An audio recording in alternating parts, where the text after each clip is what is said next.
بیٹا آپ جانتے ہیں میں نے آپ کو کیوں روکا ہے؟ ہم تو صرف جشن آزادی منا رہے تھے، اس میں کیا غلط ہے؟ آزادی ایسی منائی جاتی ہے اپنی اور دوسروں کی جان خطرے میں ڈال کر؟ کیا اس لیے قائد اعظم نے یہ ملک آزاد کروایا تھا؟ یار ابھی تو لاک ڈاؤن کھلا ہے، تھوڑا انجوائے کرنے دیں۔ پھر ہم کسی کو تنگ تو نہیں کر رہے ہیں، اپنی انجوائمنٹ کر رہے ہیں۔ آپ مزہ خراب کرنے آئے ہیں۔ آپ کے بڑے آپ کی حفاظت کا سوچ رہے ہیں، اسی لیے آپ کو روکا ہے۔ اب خدا نہ خواستہ آپ کی بائک سلپ ہو جائے تو نہ صرف آپ کی جان بلکہ دوسروں کو بھی خطرہ ہو سکتا ہے، پھر یہ ٹریفک قوانین کی بھی خلاف ورزی ہے۔ یار لیکچر کسی اور کو دینا، آپ کو پتہ ہے میرے پاپا کون ہیں؟ جو بھی ہو مجھے یقین ہے کہ آپ کو اس طرح کی حرکت کی اجازت بالکل نہیں دیں گے۔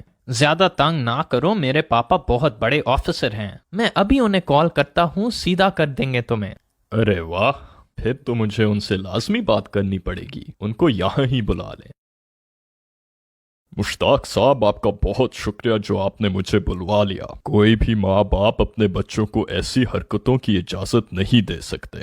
لیکن پاپا ہم تو صرف شغل میلہ کر رہے تھے۔ یہ شغل میلہ ہوتا ہے؟ آزادی کا مقصد بھی جانتے ہو؟ پتہ ہے کتنی قربانیوں کے بعد یہ ملک ہمیں ملا تھا۔ آزادی مذاق نہیں ہے، یہ دنیا کی سب سے قیمتی نعمت ہے۔ بیٹا آزادی کی قدر کرنا سیکھو، دیکھو پوری دنیا میں کیا چل رہا ہے۔ آزادی منانی ہے تو اس ملک کے لیے کچھ کرو۔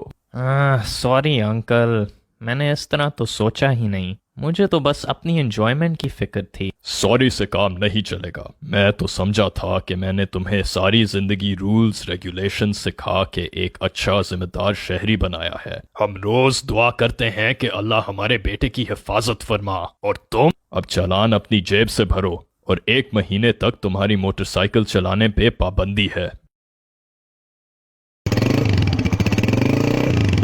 او مشتاق صاحب، السلام علیکم۔ وعلیکم السلام۔ ارے کیسے ہو بیٹے؟ بڑے عرصے بعد نظر آئے۔ وہ بس اپنی غلطیاں ٹھیک کر رہا تھا۔